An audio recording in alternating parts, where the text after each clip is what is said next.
નમસ્કાર મિત્રો, છેલ્લા લેક્ચરની અંદર આપણે રેસ્ટ્રિક્શન એન્ડોન્યુક્લિયસ ઉત્સેચકો જે હોય છે એના ઘણા બધા પ્રકારોની ચર્ચા કરી. સૌથી પહેલા આપણે જોયું કે રેસ્ટ્રિક્શન ઉત્સેચકોના બે પ્રકારો છે, એક્ઝોન્યુક્લિયસ અને એન્ડોન્યુક્લિયસ. એક્ઝોન્યુક્લિયસ જે હોય છે એ કોઈ પણ ડીએનએ ને સાવ છેડેથી કાપી નાખે છે. આપણે જ્યાંથી લેવાનું છે જે રંગસૂત્રો પરથી એ ગમે ત્યાં હોઈ શકે, વચ્ચે પણ હોઈ શકે, એટલે આપણા માટે એક્ઝોન્યુક્લિયસ ઉત્સેચકો કામના નથી. હવે આપણે જે વાત કરવાની છે કે બીજો છે એ છે એન્ડોન્યુક્લિયસ. એન્ડોન્યુક્લિયસ એટલે કે વચ્ચેથી કાપે, કારણ કે એમની પાસે બે ઓળખ શૃંખલાઓ હોય છે. અહીંયા આપણે જે વાત કરવા જઈ રહ્યા છીએ એ આ રેસ્ટ્રિક્શન એન્ડોન્યુક્લિયસ કેવી રીતે આપણા રિકોમ્બિનન્ટ ડીએનએ ટેકનોલોજીની અંદર ભાગ ભજવે છે. તો રેસ્ટ્રિક્શન એન્ડોન્યુક્લિયસ ઉત્સેચકોના પણ પાછા બે પ્રકારો આપણે જોઈએ. એક એવા પ્રકારો છે કે જે બુઠ્ઠા છેડા એટલે કે બ્લન્ટ એન્ડ્સ બનાવે છે, કે જે માત્ર સામસામા ફોસ્ફોડાયસ્ટર બંધ કાપી નાખે છે. પરંતુ બીજા કેટલાક ઉત્સેચકો એવા છે કે જે ચીપકુ છેડા બનાવે છે. ગયા વખતે આપણે ચીપકુ છેડા એવો શબ્દ જોયો, પરંતુ અહીંયા આપણે હવે એને વધુ ખૂબ જ ડિટેલની અંદર એને સમજવાનું થશે. તો સૌથી પહેલા આપણે જે સમજવાનું છે એ આ છે કે આપણી પાસે જે આગળ તમે જોયું કે કોઈ પણ બહારનું ડીએનએ એને તમારે કોઈ યજમાનમાં નાખવું હોય તો તમારી પાસે એક વાહક હોવો જોઈએ, એક એવો વાહક કે જેમાં ઓરિજિન ઓફ રેપ્લિકેશન હોય છે.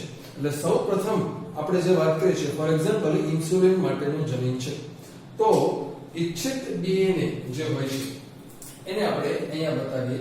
ધારો કે આપણું છે ઇચ્છિત જનીન ક્યાં આવેલું છે એનું એક લોકેશન આપણે સમજી લઈએ કે મનુષ્યની અંદર ધારો કે આપણે ઇન્સ્યુલિન માટેના જનીનની ચર્ચા કરીએ. સૌપ્રથમ તો મનુષ્યના જે આપણા જનીનો છે, જે રંગસૂત્રો છે, એ રંગસૂત્રમાં કોઈ એક રંગસૂત્ર અહીંયા આપણે બતાવીએ. ધારો કે એ રંગસૂત્ર અહીંયા આવેલું છે, આ રીતે છે. તો આ રંગસૂત્ર ઉપર ઇન્સ્યુલિન માટેનું જનીન ધારો કે અહીંયા છે. આટલું જે જનીન છે, આ જનીન એ ઇન્સ્યુલિન માટેનું જનીન છે. તો આ ઉત્સેચક, આ જે જનીન છે વચ્ચેથી કાપવું પડશે. એટલે બે જગ્યાએથી કપાય તો જ આપણા માટે કામનું છે. એટલે પરિણામ એવું આવે છે કે અહીંયા કામ લેવામાં આવે છે રેસ્ટ્રિક્શન એન્ડોન્યુક્લિયસ ઉત્સેચકો, કે જે આ જનીનને અહીંયાથી કાપે. બહુ અઘરી ટેકનોલોજી છે, ખૂબ એકદમ નિરાંત અને એકદમ શાંતિથી કામ કરતા હોય છે. જે વૈજ્ઞાનિકો આ બધા ઉપર કામ કરે છે ઘણો લાંબો સમય જાય છે, કારણ કે આ બધું એટલું સ્પષ્ટ નથી જેટલું આપણને બોર્ડ ઉપર દેખાય છે. વૈજ્ઞાનિકો સતત વર્ષોના વર્ષો સુધી મહેનત કરે છે, ત્યારે એમને એવા ઉત્સેચકો મળે છે કે જે કોઈ ઇચ્છિત જનીનને એની યોગ્ય જગ્યાએથી કાપી શકે. તો હવે અહીંયા આપણે સમજીએ કે આ જનીન કાપવા માટે જ્યારે રેસ્ટ્રિક્શન એન્ડોન્યુક્લિયસ ઉત્સેચકનો ઉપયોગ કરવામાં આવે છે ત્યારે કેવી રીતે ભાગ ભજવે છે, તો એને સમજવા માટે આપણે એક એક્ઝામ્પલ લઈએ. તો ગઈકાલે આપણે વાત કરી હતી પહેલી એન્ડ્રોમિક શૃંખલા.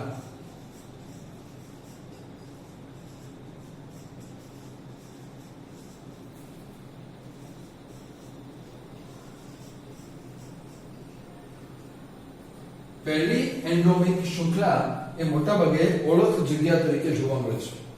અહીંયા આપણે એને સમજીએ. હું એક એક્ઝામ્પલ તરીકે એક લાંબુ ડીએનએ બતાવું છું. ગઈકાલે પણ આ જ એક્ઝામ્પલ મેં તમને ટૂંકમાં સમજાવવા માટે લીધું હતું. આજે આપણે એને વધુ ડિટેલમાં લઈશું.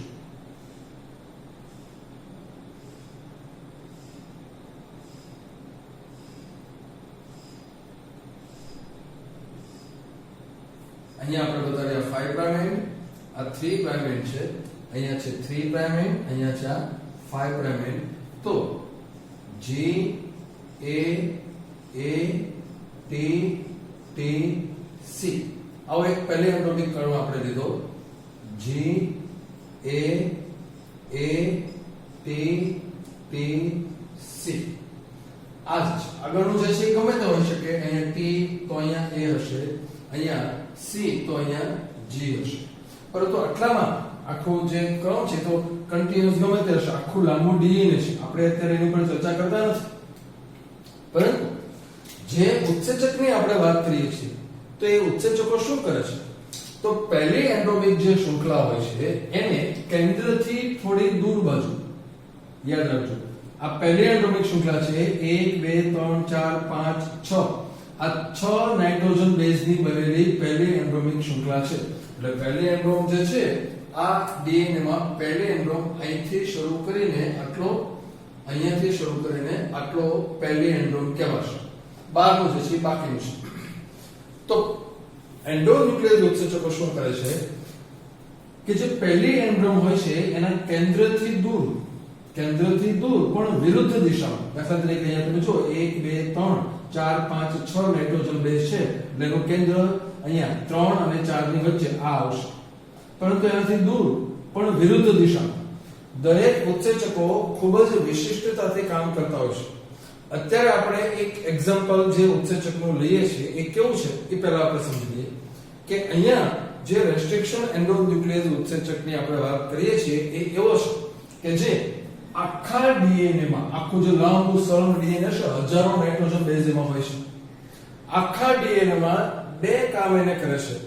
પહેલું કામ કરે છે GAATTC ઓળખે છે. આખું ડીએનએ હોય એમાં એને ઓળખવાનું શું છે? GAATTC.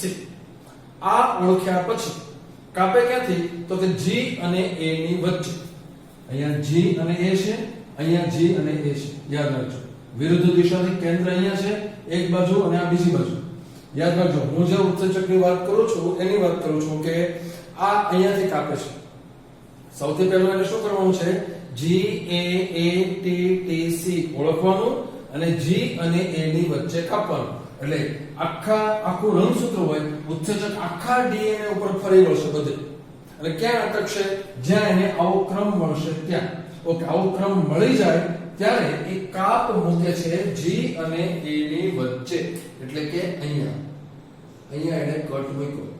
હા, એક કટ અહીંયા મૂકે અને બીજો કટ જો એને મૂકવાનું તો G અને A ની વચ્ચે છે, તો સામેની શૃંખલા પર G અને A અહીંયા છે એટલે બીજો કટ મૂકે છે એ અહીંયા. આ બે કટ મૂકાણા આ રીતે, અને પછી એને સળંગ હાઇડ્રોજન બંધ સહિત કાપી નાખે છે. હા, આવી રીતે કટ એને મૂક્યો. પરિણામ શું આવ્યું એ આપણે સમજી લઈએ કે અહીંયા તમે જુઓ છો આ A અને આ બે ફોસ્ફોડાયસ્ટર બંધ કપાણા બે, અને અહીંયા આ A અને T વચ્ચે, A અને T, T અને A અને T અને R, ચારેચારની વચ્ચે બે હાઇડ્રોજન બંધ, એટલે ટોટલ 8 હાઇડ્રોજન બંધ તૂટ્યા. આવું થવાને કારણે જે પરિસ્થિતિ ઊભી થશે એ આપણે હવે અહીંયા દોરી. ખાસ સમજો કેવી રીતે કટ મુકાય છે. ગઈકાલે માત્ર બે તમને એક એક્ઝામ્પલ ખાલી સમજવા માટે આપ્યું. હવે આપણે એક્ચ્યુઅલી ચીપકુ છેડા કોને કહેવાય એ સમજવાના છે.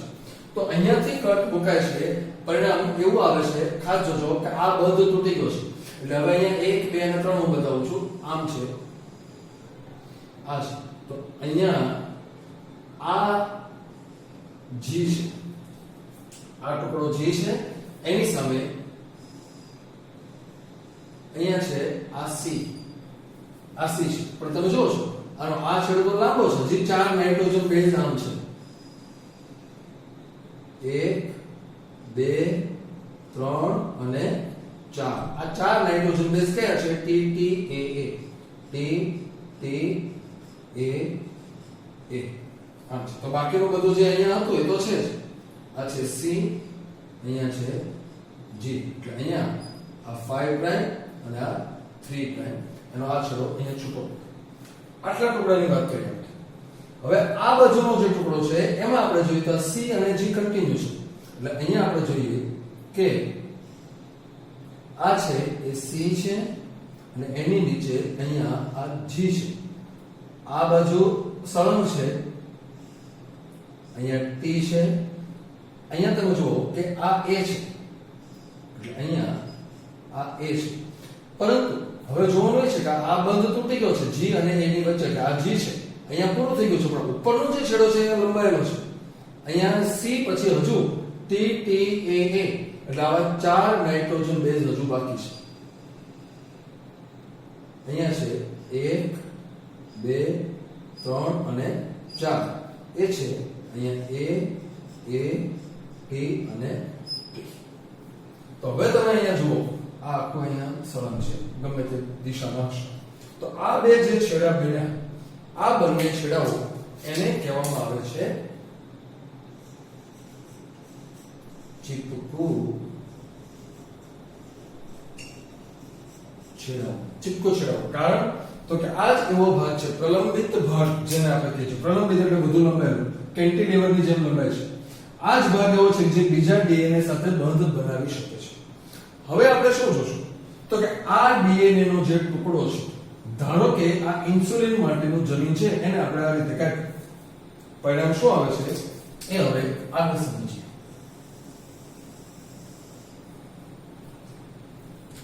મેઇન વાત જે હવે અહીંયા લખવાની છે એ આ છે કે જે રેસ્ટ્રિક્શન ન્યુક્લિયસ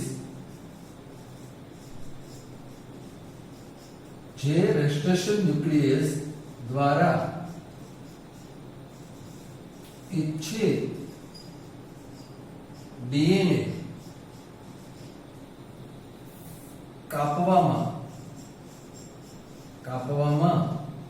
આવે તે જ ઉત્સેચક દ્વારા કાપી શકાય તેવા વાહક શોધવા જરૂરી છે. આખી રીકોમ્બિનન્ટ ડીએનએ ટેકનોલોજીનું હાર્દ સમાન વાક્ય આ છે. તમારે નક્કી છે કે એક જગ્યાએથી તમે ઇચ્છિત ઇન્સ્યુલિન માટેનું જનીન શોધી કાઢ્યું છે અને બીજી જગ્યાએ આ વાહક છે. વાહક એવો હોય કે જેમાં ઓરિજિન ઓફ રેપ્લિકેશન હોય. પણ યાદ રાખજો, ડીએનએ ટેકનોલોજી, રીકોમ્બિનન્ટ ડીએનએ ટેકનોલોજીના જે સ્ટેપ છે એને કેટલી અસરકારક રીતે ફોલો કરવા પડશે. સૌથી પહેલું કામ તમારે શું કરવાનું છે કે તમારે જે ઇચ્છિત લક્ષણની જરૂર છે એ લક્ષણ ધરાવતું જનીન કયા સજીવમાં છે. તો આપણને જોવા મળે છે કે મનુષ્યના કોષોમાં છે ઇન્સ્યુલિન માટેનું જનીન. ઓકે, હવે શું કરવાનું તો કે ઇન્સ્યુલિન માટેનું જનીન કાપી શકે એવો ઉત્સેચક પહેલા ગોતવાનો છે. આપણને ફોર એક્ઝામ્પલ એક એક્ઝામ્પલ તરીકે લઈએ આપણે X નામનો ઉત્સેચક મળી ગયો કે જે ઇચ્છિત આ જનીન છે એને કાપી શકે છે. એટલે એને આ રીતે કટ કર્યું અને આવા ટુકડાઓ બનાવ્યા. તો આ જે ટુકડો છે, આ ટુકડો, આ આખું ડીએનએ જે છે આ ટુકડો છે એક સાઈડ. એટલે હવે આપણે આ ઉત્સેચકને વળગી રહેવું પડે, X ઉત્સેચક. કારણ તો કે X ઉત્સેચકની ઓળખ શૃંખલા આ છે અને એને આવા છેડા બનાવ્યા છે. તો હવે જો વાહક જેને આપણે પસંદ કરીએ છીએ એ વાહકને પણ જો આની સામે બંધ બેસે એવો ટુકડો હોય તો જ એ બે જોડી શકે.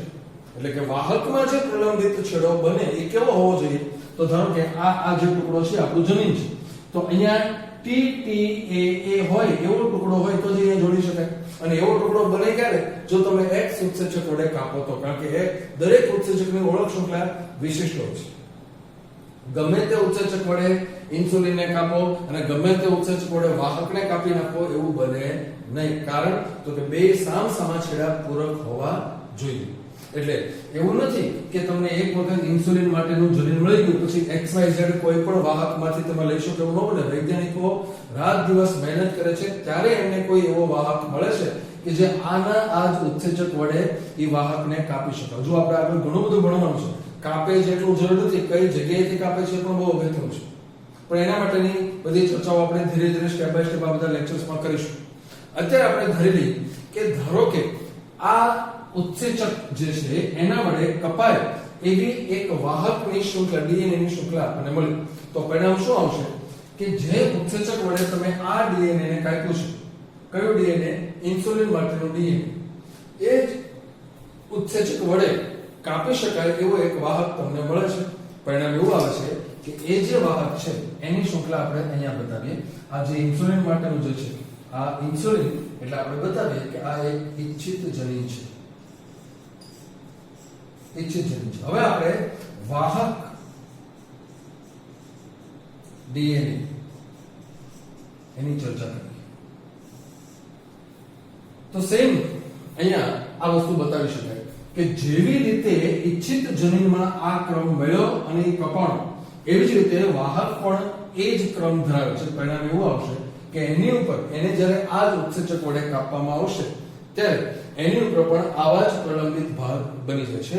એટલે હવે અહીંયા હું આખું બતાવવાને બદલે માત્ર એમ બતાવું છું કે ધારો કે આ છે એ 1 2 3 અને 4 એ છે A T T પછી અહીંયા C છે અને એ C વાળો ભાગ જે છે એ આખો સળંગ છે.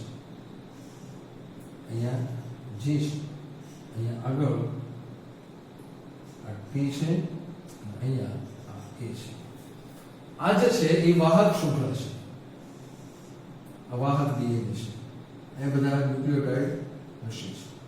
એટલે મેઇન ધ્યાન આપણે એ રાખવાનું છે એ આ છે કે જો તમે અહીંયા X નામના ઉત્સેચક વડે કાપો છો, આ ઉત્સેચક છે X,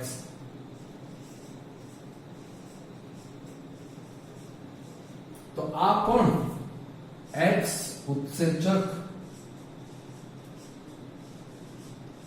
વડે જ કપાયેલું હોવું જોઈએ. કારણ કે જો X ઉત્સેચક વડે કપાય તો જ એની સાઈટ આવી બનશે. એટલે હવે આપણે જોઈએ કે આટલું થયા પછી હવે શું કરવામાં આવશે.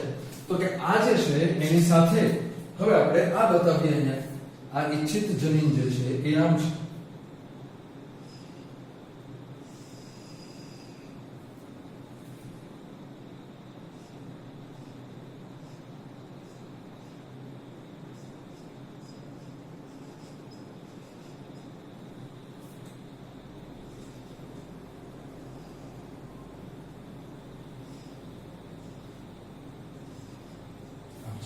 તો આ જે છે એ છે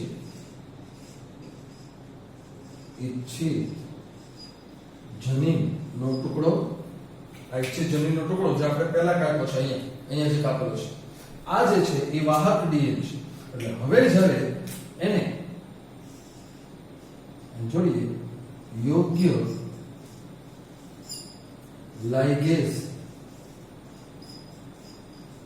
ઉત્સેચક વડે જોડવામાં, યોગ્ય પ્રકારનો લાઇગેઝ ઉત્સેચક. લાઇગેઝ ઉત્સેચક એટલે શું? તો આપણે આગળ ભણ્યા છે કે લિગેઝ અથવા તો લાઇગેઝ કે જે ડીએનએ ને એકબીજા સાથે જોડી શકે છે.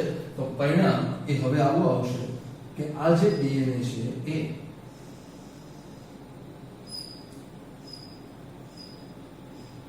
અહીંયા છે G C T T A A અને અહીંયા આ છે C અને આ G. આ ઈચ્છિત ડીએનએ અને એની સાથે આ એક્ઝેક્ટ ટુકડો અહીંયા જોડાઈ જશે. એટલે એ બની જશે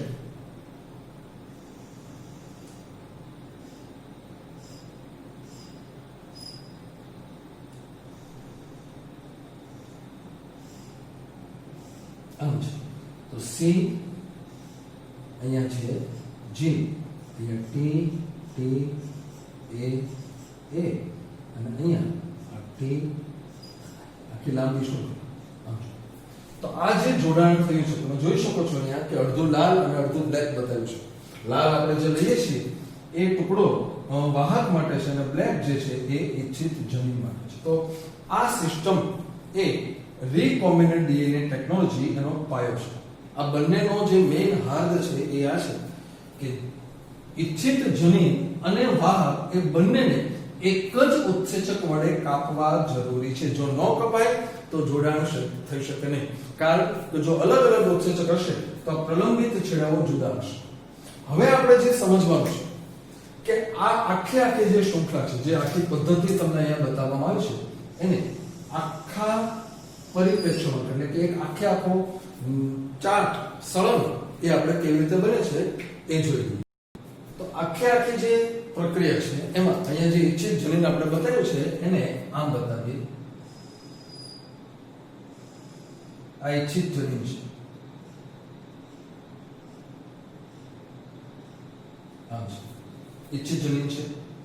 વાહક ડીએનએ તરીકે આપણે આગળ વાત કરી કે પ્લાઝમિડ કે એવું કોઈ લઈ શકાય કે જે રાઉન્ડ હોય છે, વર્તુળાકાર હોય છે.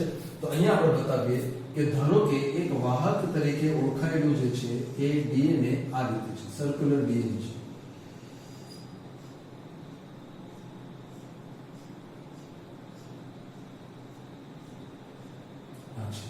આ વાહક ડીએનએ છે,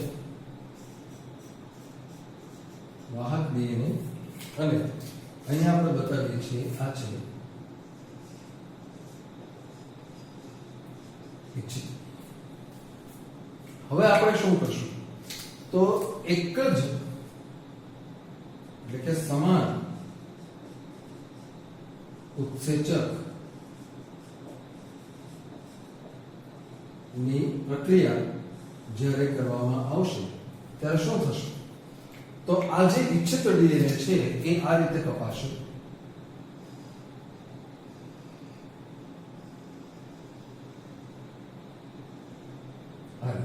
આ ઇચ્છિત ડીએનએ નો પ્રલંબિત ભાગ છે.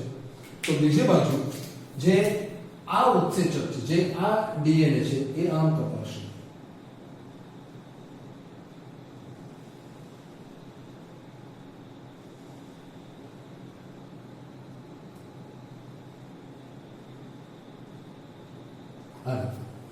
તો અહીંયા આ ટુકડાની જરૂર નથી, એના વિશે આપણે આગળ બધી બાબતોની ચર્ચા કરશું. અત્યારે આપણે આ જ ટુકડાની જરૂર છે કે આ ટુકડો પ્રલંબિત ભાગ એ અહીંયા બંધ બેસે એવો બને છે. આટલું કર્યા પછી અહીંયા ઉપયોગમાં લેવામાં આવે છે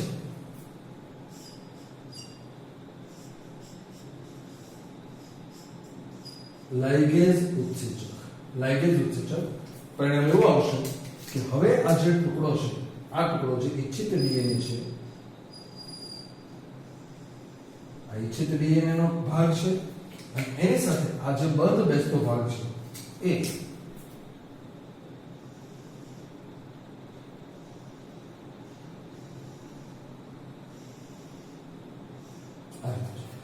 આવી રીતે આખું જે ડીએનએ બની જશે.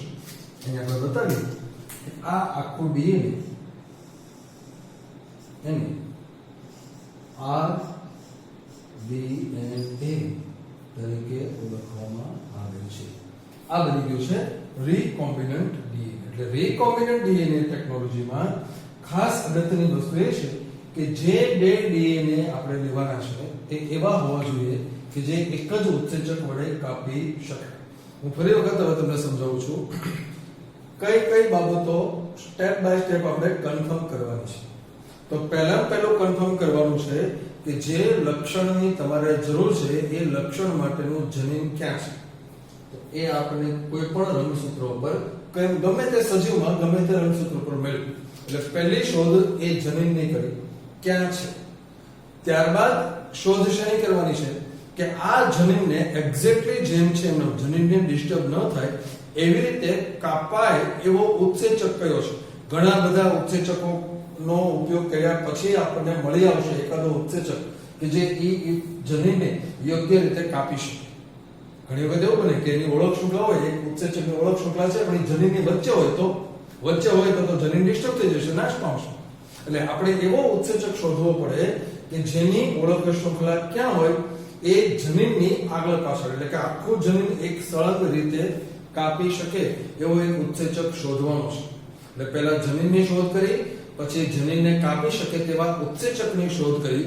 હવે આ ઉત્સેચકને વારાફરતી જુદા જુદા વાહકો ઉપર ટ્રાય કરવાની. યાદ રાખજો, ઉત્સેચક નક્કી રાખવાનો છે જે ઉત્સેચક વડે તમે આ જનીનને કાપ્યો છે, ઈચ્છિત જનીન, એ ઉત્સેચકની બહાર આપણે ક્યાંય જઈ જ ન શકાય. એટલે એ ઉત્સેચકને વારાફરતી જુદા જુદા બેક્ટેરિયામાંથી કાઢેલા પ્લાઝમિડ ઉપર, બેક્ટેરિયોફેજ ઉપર જુદા જુદા પ્રયત્નો કરવાના કે જે ઉત્સેચક વડે તમે આ જનીનને કાપ્યું છે એ ઉત્સેચક વડે કાપી શકાય એવું વાહક મેળવવું પડે, કારણ કે તો જ એ વાહકનો ઉપયોગ તમે કરી શકો. એટલે એવું વાહક મળી જાય કે જે આ જ ઉત્સેચક વડે કાપી શકાય છે, પછી તમે એને લાઇગેઝ વડે જોડીને આવું રીકોમ્બિનન્ટ ડીએનએ બનાવી શકો છો. અહીંયા તમારી જાણમાં દાખલા તરીકે આટલો ભાગ છે એ ઓરિજિન ઓફ રેપ્લિકેશન છે. આટલો ભાગ ORI આમ છે, તો અહીંયા ORI આટલામાં હશે, યાદ રાખો. આ છે ORI. હવે શું થાય તો આ જનીન છે તો તમે વચ્ચેથી કઈ પડે એમાં તો ORI છે જ ને, એટલે આટલો ટુકડો જો તમે બેક્ટેરિયામાં નાખો તો એનું કઈ નથી થવાનું. પણ તમે એક ટુકડો જે છે એ ટુકડા તમે આની સાથે જોડી દીધો એવી રીતે કે જેથી કરીને અહીંયા ORI છે. એટલે હવે આ જે ટુકડો છે, આ ટુકડો જે છે આખો એ સળંગ થઈ ગયો. કે જેમાં આટલો ભાગ એ ઇચ્છિત જનીન છે, આ બ્લેક કલરનો ભાગ જે બતાવ્યો છે આપણે એ ઇચ્છિત જનીન છે, અને આટલો ટુકડો જે છે એ વાહક છે કે જેમાં આ રેડ કલરનો ભાગ ઓવારે છે. એટલે હવે જો તમે આ ટુકડાને બેક્ટેરિયામાં નાખો તો એનું સ્વયં જનન થાય, ક્લોનિંગ થઈ શકે છે. એની આકૃતિ આપણી ટેક્સ્ટબુકમાં જે આપેલું છે એમાં એ આકૃતિ આગળ વધારેલી છે, બેક્ટેરિયામાં નાખીને એનું ક્લોનિંગ બતાવ્યું છે. પણ આપણે એ મુદ્દો આગળ ભણવાનો છે એટલે હું અહીંયા બહુ ડિટેલમાં અત્યારે ખાલી આ ઉત્સેચકોને આધારે જે પ્રક્રિયા થાય છે એ સમજાવું છું. તો અહીંયા આખો જે આખો યુનિટ બન્યો છે એ યુનિટ એ હવે રીકોમ્બિનન્ટ ડીએનએ તરીકે ઓળખાય છે. કારણ કે હવે આ ટુકડો એવો થઈ ગયો કે જો બેક્ટેરિયામાં જશે તો ORI ની હાજરીને કારણે એ હવે સ્વયંજનન એટલે કે ક્લોનિંગ થવા માટે શક્ય બને છે. તો આવી પદ્ધતિ દ્વારા આપણે બે અલગ અલગ ડીએનએ નું જોડાણ કરી શકીએ છીએ. પણ યાદ રાખો, ફરી વખત કહું છું કે આ અલગ અલગ ડીએનએ નું જોડાણ થઈ શકે છે, પણ એ ક્યારે થાય? જો બંને ડીએનએ ને એ જ ઉત્સેચક એટલે કે સમાન ઉત્સેચક વડે જો કાપવામાં આવેલા હોય. અહીંયા તમે જુઓ કે આ ડીએનએ ને ઇચ્છિત ડીએનએ ને કાપવા માટે આપણે X ઉત્સેચક વાપર્યો છે, તો વાહક ડીએનએ ને કાપવા માટે પણ X જ વાપરવો પડે, તો જ એના ચીપકુ છેડાઓ એક સમાન પ્રલંબિત ભાગ જે છે ને પ્રલંબિત ભાગ કહેવામાં આવે છે. લખી દો કે આ જે છેડો બને છે એને